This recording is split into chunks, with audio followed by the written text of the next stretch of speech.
धन्यवाद सभापति जी। खेल और खिलाड़ी की कोई जात नहीं होती, ना उसका कोई मज़हब होता है, और इसलिए शायद राजनीतिक पार्टियां खेल को उतना महत्व नहीं देती जितना देना चाहिए। लेकिन मैं अपने मुख्यमंत्री का सहृदय धन्यवाद करना चाहूँगा, हमारे पश्चिम बंगाल के मुख्यमंत्री का, कि हर क्षेत्र से, कला, खेल, संगीत, सब क्षेत्र से आपको लोग व्यक्ति मिलेंगे इस संसद के अंदर जो अपने क्षेत्र की आवाज़ को उठा सकते होंगे। तो मैं अपनी ओर से अपने मुख्यमंत्री ममता बंदोपाध्याय जी का बहुत धन्यवाद करता हूं कि उन्होंने सभी क्षेत्र में से लोगों को पार्लियामेंट में बुलाकर उनको आवाज़ उठाने का अवसर दिया। और क्योंकि खेल और खिलाड़ी की कोई जात और मज़हब नहीं होती, इसलिए राजनीतिक लोग भी इसको ज़्यादा गंभीरता से नहीं लेते। अभी संजय जायसवाल जी हैं कि चले गए? चले गए। वो बोल रहे थे जब हम बात करेंगे तैयारी की तो आपको तो दर्द होगा, विपक्ष को दर्द तो होगा। मुझे मालूम नहीं उनको या उनकी पार्टी को तब दर्द हुआ था जब हमारी महिला कुश्ती बेटियां और बहन थी जिनके साथ अत्याचार हुआ था और वो त्राहिमाम त्राहिमाम कर रही थी, तब किसी की आवाज़ नहीं उठी थी। मुझे याद है जब मैं छोटा था, मैं भी क्रिकेट खेला, भारत के लिए विश्व कप 1983 में जीता। हमारे साथ में यूसुफ पठान बैठे हुए हैं जो 2011 में विश्व कप भारत के लिए जीते। हमारे कप्तान फुटबॉल के, भारत के कप्तान बैठे हुए हैं, पद्मश्री लिए हुए प्रसून बैनर्जी, सब यहाँ बैठे हैं। मुझे भी याद है जब मैं छोटा था और उस समय क्रिकेट में पैसा नहीं था तो हम लोग 3rd क्लास ट्रेन की बोगी में जाया करते थे। टॉयलेट के सामने सामान टॉयलेट में पड़ा हुआ होता था और हम लोग बैठे रहते थे और जाते थे। और school games federation of India तो शायद अपना ही है, किरण रिजिजू जी आप तो मंत्री रहे हुए हैं, वही SGFI ले जाया करती थी हमें। आज भी परिस्थिति सभापति महोदय वही है हमारे एथलीट्स की, क्रिकेट की तो नहीं, लेकिन हमारे एथलीट्स की आज भी, हमारे जो खिलाड़ी हैं आज भी उनकी यही हालत है कि वह जनरल बक्सों में जब डिब्बों में जाते हैं, टॉयलेट के सामने बैठते हैं, टॉयलेट में उनका सामान होता है। जब वो जाते हैं खेलने तो ऊबड़ खाबड़ मैदानों पर खेलते हैं, खाने के लिए ढंग से मिलता नहीं, डॉर्मेट्री में रहते हैं, टॉयलेट के सामने खाना बनता है। और यह मैं नहीं कहता हूं, यह टेलीविजन पे एक बार नहीं अनेकों बार देखा गया है। हम बात करते हैं हमारी प्रिपेयर्डनेस क्या है। अरे अगर आपको ओलंपिक्स की तैयारी की बात करनी है तो आपको 2028 की अभी करनी चाहिए, न कि जब आपकी टीम चली गई हो। ओलंपिक्स की तैयारी, खेल लोग समझते हैं खेल ऐसा ही है। जब से टेलीविजन पे ये खेल आना शुरू हुआ है और 30 कैमरों से क्रिकेट को अलग अलग एंगल से दिखाया जाता है, लोग मुझे सिखाने लग गए क्रिकेट कैसे खेला जाता है। उनको मालूम नहीं कि जब जेफ थॉम्सन 100 की स्पीड पर गेंद करता था, सुनील गावस्कर सामने होता था, या सचिन तेंदुलकर एक तरफ हो और ब्रेटली दूसरी तरफ हो, तो 0.42 सेकेंड्स गेंद को निकलने में, बल्लेबाज तक पहुंचने में, और 0.38 सेकेंड्स बल्लेबाज को तय करने में कि मैं फ्रंट फुट पर जाऊं, बैक फुट पर जाऊं, हुक करूं, कट करूं, पुल करूं, क्या करूं। लेकिन लोग हमको सिखाते हैं, यानी ये बॉल छूटी और ये बैट्समैन के पास आई, ये समय है, बस इन 2 चुटकियों के बीच का खेल है। उसको संभवतः लोग समझेंगे नहीं, बहुत आसानी से लेते हैं कि हमारे प्रधानमंत्री जी ने किया।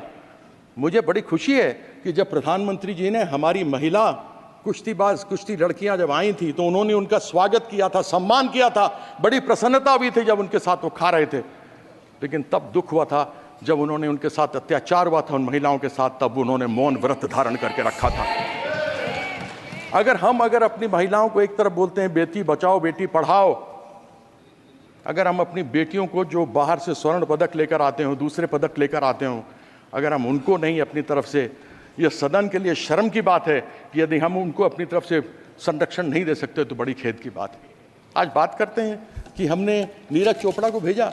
मैं ये जानना चाहता हूं कि जब तक नीरज चोपड़ा ने स्वर्ण पदक नहीं जीता था भाला फेंकने में, जैवलिन में, तब तक उसके लिए सरकार ने क्या किया था। अभिनव बिंद्रा जिसने पहला स्वर्ण पदक जीता शूटिंग के अंदर, उसके पहले, शूटिंग के पहले जब किया था तो सरकार ने उसके लिए क्या किया था, या उसके एसोसिएशन फेडरेशन ने क्या किया था। मैं जानना चाहता हूं कर्नल मलेश्वरी जिसका नाम हटा दिया गया था टीम के ऊपर से, उस समय मैं पहली बार संसद 1999 बनकर इस पार्लियामेंट में आया था, 2002 या 2004 की दो की बात है, जब उनको निकाल दिया गया था। जब वो वापस आई और उन्होंने उस समय कांस्य पदक जीता था तो बड़ी प्रसन्नता हुई थी, किसी ने नाम नहीं सुना था, उनको खूब अलग अलग उनको उपहार मिले थे। मैं ये जानना चाहता हूं सरकार से कि ओलंपिक्स में, एशियन गेम्स में, वर्ल्ड चैंपियनशिप्स में भेजने से पहले आप उनके लिए क्या करते हैं? जीत के आने के बाद तो आप न जाने क्या क्या चीज़ उनको देते हैं जो मिलना भी चाहिए, लेकिन मैं ये जानना चाहता हूं कि एक अच्छा खिलाड़ी, एक अच्छा अभिनव बिंद्रा बनाने के लिए, एक नीरज चोपड़ा बनाने के लिए, एक पीवी सिंधु बनाने के लिए, एक साइना नेहवाल बनाने के लिए, एक साइना मिर्जा बनाने के लिए आपने सरकार क्या क्या करती है? ऐसा सरकार को यह जवाब देना चाहिए। कौन सी प्रिपेयर्डनेस? आज एक बार कोई व्यक्ति, कोई लड़का या लड़की, हमारे देश की बेटी या बेटा अच्छा करके बाहर से आता है तो आप सब कुछ देने को तैयार हो जाते हैं, लेकिन कैसे वो अच्छा बनकर आगे बढ़े उसके लिए क्या करते हैं? साई में स्पोर्ट्स अथॉरिटी ऑफ इंडिया, भारतीय खेल प्राधिकरण, कहां है कोचेस, कहां है प्रशिक्षक? आज खेलो इंडिया आपने शुरू किया, बड़ी प्रसन्नता की बात है। जो भी आए वो खेल सकता है, लेकिन क्या जो भी आए खेल सकता है? उसमें से प्रतिभा एकलव्य की तलाश कौन करेगा? उसके लिए कोई व्यवस्था है क्या? उसकी व्यवस्था नहीं होती। उसकी व्यवस्था इसलिए नहीं होती क्योंकि यहाँ पर जितने जगह प्रशिक्षकों के, कोचेस के खाली पड़े हुए हैं, 70% से अधिक लोगों के जगह खाली पड़े हुए हैं प्रशिक्षकों के।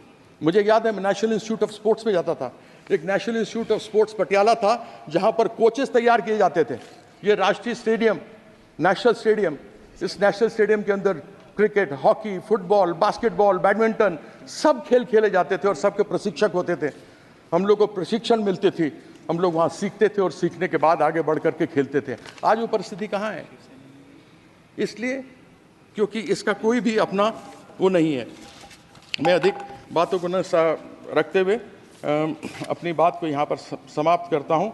मैं अभी एक रिजिजू जी ने कहा कि खेल संघ वाले हैं सभापति महोदय कि वो आपस में चुनाव लड़ते हैं तो उनकी आपस में लड़ाई तो होगी, तो आप यहाँ क्या खाक मारने के लिए बैठे हैं? स्पोर्ट्स मिनिस्ट्री किस लिए बैठी हुई है कि यदि आप उन लड़ाइयों को सुधार करके उन जो प्रतिभावान लोग हैं उनको आगे नहीं भेज सकते तो फिर आपका फ़ायदा क्या है? तो ऐसी बातें कहते हुए ज़रा आदमी को सोच लेना चाहिए। ये खेल, याद रखिएगा, हर एक व्यक्ति में एक खिलाड़ी रहा है। बचपन से जब बड़े हुए हैं ना तो कोई ना कोई हमने खेल खेला है, चाहे गुल्ली डंडा खेला है, चाहे खो खो खेला है, चाहे हॉकी खेला है, हमने कोई ना कोई खेल खेला है। हम सबों के अंदर एक खिलाड़ी का दिल होता है और एक खिलाड़ी के दिल में ये बात होती है कि वो खिलाड़ी खेल और खेल की भावना को साथ में रखता है, जात और मजहब की बात नहीं करता। और ये लोग बेटी बचाने वाली बात करेंगे, जिन्होंने सीता माँ का आज तक कोई भी सम्मान नहीं किया, जो कभी सीताराम नहीं बोलते, वो बेटी का सम्मान करेंगे।